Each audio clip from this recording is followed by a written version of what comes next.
राज, गुजरात से एक क्षत्रिय पुरुष कनकपाल हमारे पर्वतीय क्षेत्रों की यात्रा करने के लिए आया है और हमारे चांदपुर गढ़ में रुका हुआ है। बहुत अच्छी बात है कि एक परदेसी 52 गढ़ों के होते हुए भी हमारे चांदपुर गढ़ में रुका। सेनापति, उसे हमारे सामने प्रस्तुत करो। जब महाराज भानु प्रताप पहली बार कनकपाल को देखते हैं तो उसके आकर्षक तेजस्वी रूप और धार्मिक स्वभाव से बहुत प्रभावित होते हैं। मुझे बहुत प्रसन्नता है कि आप पर्वतीय यात्रा करने के बाद हमारे चांदपुर गढ़ में रुके। वैसे आपका नाम क्या है और क्या करते हैं? राज भानु प्रताप की जय हो। मेरा नाम कनकपाल है। मैं एक धार्मिक यात्री हूँ और धर्म के मार्ग में चलता हूँ। मैं गुर्जर प्रदेश के धारी क्षेत्र से आया हूँ। कनकपाल, तुम्हें देखकर मैं बहुत प्रसन्न हुआ, इसलिए मैं चाहता हूँ कि तुम मेरी पुत्री चित्रवीणा से विवाह कर लो और दहेज में मैं तुम्हें चांदपुर गढ़ का परगना दे दूंगा। मुझे तुम अपनी पुत्री के लिए एक सुयोग्य वर लगे। त्रिवीणा, पता है तुम्हारे पिताश्री ने गुजरात या मध्य प्रदेश के रहने वाले एक रूपवान यात्री के साथ तुम्हारे विवाह का प्रस्ताव रख दिया है। हाँ, मुझे पता है। दोनों सदा सुखी रहो। मेरा नाम कनकपाल है और आज 888 ईस्वी में मैं चमोली के चांदपुर गढ़ में पवार वंश की स्थापना करता हूँ। कनकपाल का राज्याभिषेक हो जाने के बाद वो अपना राजपाट बड़ी सुगमता के साथ चलाते हैं और उनके गुजर जाने के बाद उनकी पीढ़ी के कई पवार शासक गद्दी में बैठते हैं और चांदपुर गढ़ का राजपाट अपने पूर्वजों की तरह चलाते हैं। लेकिन इसके बाद कहानी में थोड़ा सा ट्विस्ट आता है, क्योंकि अब पवार वंश के 24वें राजा सोनपाल गद्दी में बैठते हैं और अपने राज्य की सीमाओं का विस्तार करने का निर्णय लेते हैं। सेनापति, हमारा पवार वंश चांदपुर गढ़ तक ही सीमित है और हमें अपना साम्राज्य बढ़ाना अति आवश्यक है। इसीलिए 24वें राजा होने के नाते मैं घोषणा करता हूँ कि हमें खसों को हराकर भिलंग घाटी में अधिकार करके पवार वंश को आगे बढ़ाना होगा। दोस्तों, भिलंग घाटी तक पवार वंश को बढ़ाना सिर्फ राज्य का विस्तार करना ही नहीं था, बल्कि भिलंग घाटी उस जमाने में व्यापारिक और सामाजिक दृष्टि से काफी महत्वपूर्ण जगह थी और कई अन्य राजाओं की भी भिलंग घाटी में नजरें रहती थी।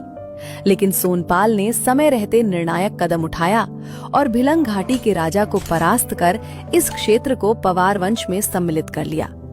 उनकी इसी विजय और प्रभाव के कारण आज भिलंग घाटी को उनके नाम पर सोनी भिलंग के नाम से भी जाना जाता है।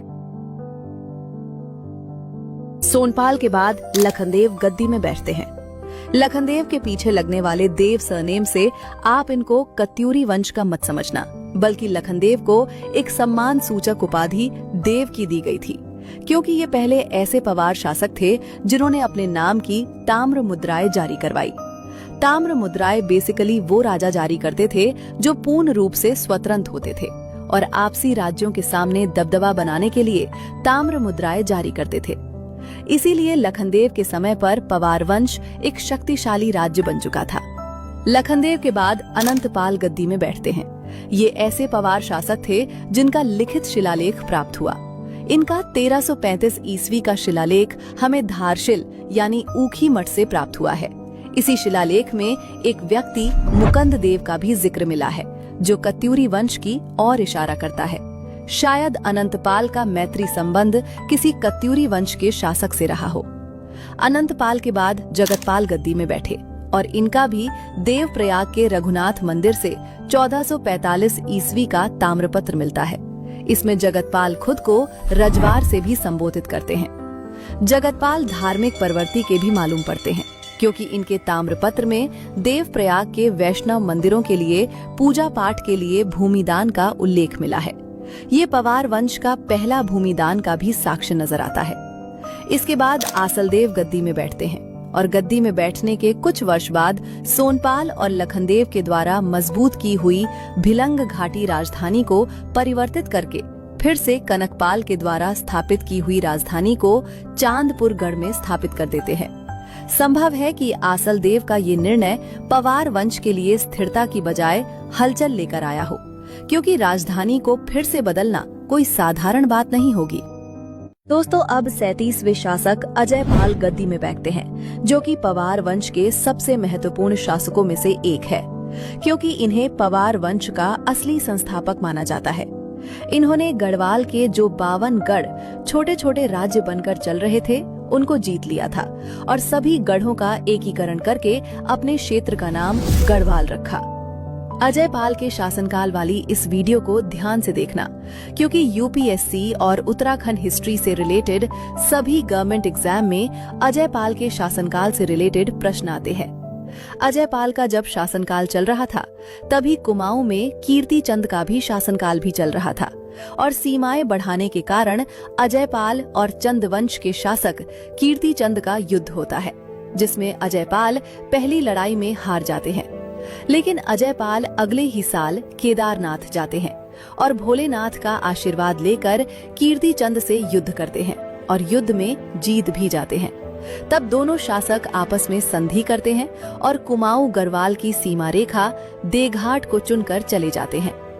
अजय पाल ने अपनी सीमाओं पर ओढ़ा पत्थर भी लगाया, जो प्रशासनिक तौर से महत्वपूर्ण साबित हुई, क्योंकि ये पवार वंश की सीमाओं को दर्शाता था।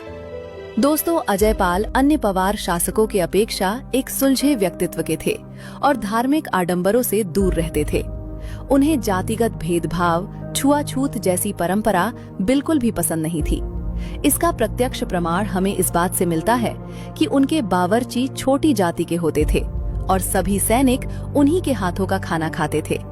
लेकिन इन्हीं में ऊंची जाति के सैनिक खाना नहीं खाते थे और आपस में ही लड़ जाते थे। जब अजय पाल को पता चलता है कि ऊंची जाति के सैनिक खाने का बहिष्कार कर रहे हैं, तो वो सभी सैनिकों को अपने महल में बुलाते हैं और कारण जानने की कोशिश करते हैं। तुम लोगों को शर्म आनी चाहिए जो खाने में जातिगत भेदभाव कर रहे हो। अरे क्या हो जाएगा अगर किसी छोटी जाति या समुदाय के हाथ का खा लोगे? महाराज, हम छोटी जाति के समूहों के हाथ से बना खाना नहीं खा सकते, क्योंकि ये हमारे लिए ठीक नहीं है। अतः आपसे निवेदन है कि आप कुछ और प्रबंध करें। ठीक है, अगर बात यहाँ तक आ गई है तो मैं सरोला ब्राह्मणों की नियुक्ति करता हूँ, जो आप सभी सैनिकों के लिए कल से खाना बनाएंगे। जब अजय पाल ने अगले ही दिन से सरोला ब्राह्मणों की नियुक्ति की, तब सभी पवार सैनिक शांत हो गए, क्योंकि अब सैनिकों के लिए खाना ब्राह्मणों द्वारा जो बनाए जाने लगा था। अजय पाल के शासनकाल के दौरान टिहरी का उप्पूगढ़ अभी भी स्वतंत्र था, जिसमें कफ्फू चौहान का शासन चल रहा था। कफ्फू चौहान इतने वीर थे जो किसी भी शासक से नहीं डरते थे, इसीलिए अब अजय पाल और वीर कफ्फू चौहान का आमना सामना होना तय था। आगे क्या होता है, चलिए इस वीडियो में देखते हैं। सेनापति, मैंने कफ्फू चौहान को अपनी अधीनता स्वीकार करने के लिए एक पत्र लिखा है। तुम ये पत्र कल उस तक पहुंचा देना। अवश्य महाराज। कफ्फू चौहान की जय हो। मैं महाराज अजय पाल की तरफ से उनकी अधीनता स्वीकार कराने का पत्र लेकर आया हूँ। कृपया आप इसको स्वीकार करें। मैं पशुओं में शेर और पक्षियों में गरुड़ हूँ। किसी की अधीनता स्वीकार करना मेरे क्षत्रिय स्वभाव में नहीं है, इसीलिए मेरा संदेश तुरंत पहुंचा दो अजय को। गढ़ होने के बावजूद भी कफ्फू चौहान में इतना घमंड आ गया कि वो अजय पाल को ललकार रहा है। सेनापति, मैं कफ्फू चौहान के साथ युद्ध की घोषणा करता हूँ। दोस्तों, इसके बाद कफ्फू चौहान और अजय पाल का युद्ध होता है, जिसमें कफ्फू चौहान वीरता से लड़ते जरूर है, लेकिन बुरी तरह से हार जाते हैं, क्योंकि अजय पाल ऑलरेडी 51 गढ़ों का एक शक्तिशाली राजा था, जिसके पास बड़ी सेना थी, जबकि कफ्फू चौहान एक ही गढ़ का राजा था, जिनका पहले से ही हारना तय था। इसके बाद अजय पाल फिर से कफ्फू चौहान को अपनी अधीनता स्वीकार करने का एक और मौका देते हैं, क्योंकि कहीं न कहीं अजय पाल कफ्फू चौहान की वीरता से इम्प्रेस हुआ था और उसके साथ मित्रता करना चाहता था। लेकिन कफ्फू चौहान फिर से मना कर देते हैं। कफ्फू चौहान, मैं तुम्हें आखिरी बार मौका दे रहा हूँ कि तुम मेरी अधीनता स्वीकार करके मेरे राज्य में शामिल हो जाओ। अजय पाल, मैं मरना पसंद करूंगा, लेकिन तेरी अधीनता कभी भी स्वीकार नहीं करूंगा। वाह, क्या तेवर है तेरे कि तू अभी भी नहीं मान रहा। ठीक है, तेरी इच्छा मैं पूरी कर देता हूँ सेनापति। इसका सिर अलग करके मेरे पैर में रख दो। जब अजय पाल का सेनापति कफ्फू चौहान का सिर काटता है, तो सरप्राइजिंगली वो सर अजय पाल के चरणों में ना गिरते हुए कहीं और गिर जाता है। इस पर अजय पाल कफ्फू चौहान के मृत शरीर को देखकर स्वीकार करते हैं कि वीर कफ्फू चौहान, तुम जीते और मैं हारा। वीर कफ्फू चौहान, तुम जीते और मैं हारा। कफ्फू चौहान को गढ़वाल के इतिहास का महाराणा प्रताप भी कहा जाता है, जो कि आखिरी दम तक नहीं झुके और गढ़वाल के इतिहास में हमेशा के लिए अमर बन गए। अजय पाल ने उप्पूगढ़ जीतने के बाद, यानी 52 गढ़ों का एकीकरण करने के बाद 1512 में चांदपुरगढ़ से राजधानी हटाकर देवलगढ़ में अपनी नई राजधानी स्थापित की और अपनी कुलदेवी राजराजेश्वरी माता की महल में प्राण प्रतिष्ठा करी। इसके 5 साल बाद यानी 1517 में अजयपाल देवलगढ़ से भी राजधानी हटाकर श्रीनगर करते हैं, क्योंकि कहीं न कहीं उन्हें श्रीनगर व्यापारिक रूप से काफी श्रमद्ध और सुविधाजनक क्षेत्र लग रहा था।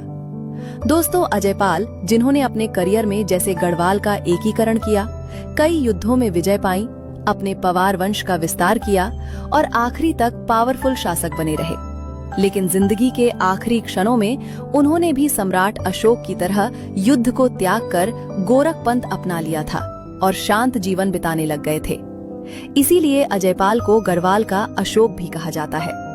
अजयपाल के गुजर जाने के बाद इनके बेटे कल्याणपाल गद्दी में बैठे। ये पवार वंश के पहले ऐसे शासक थे जिन्होंने शाह की उपाधि धारण करी। दोस्तों, इसके आगे की कहानी का जिक्र हम अगली वीडियो में करेंगे।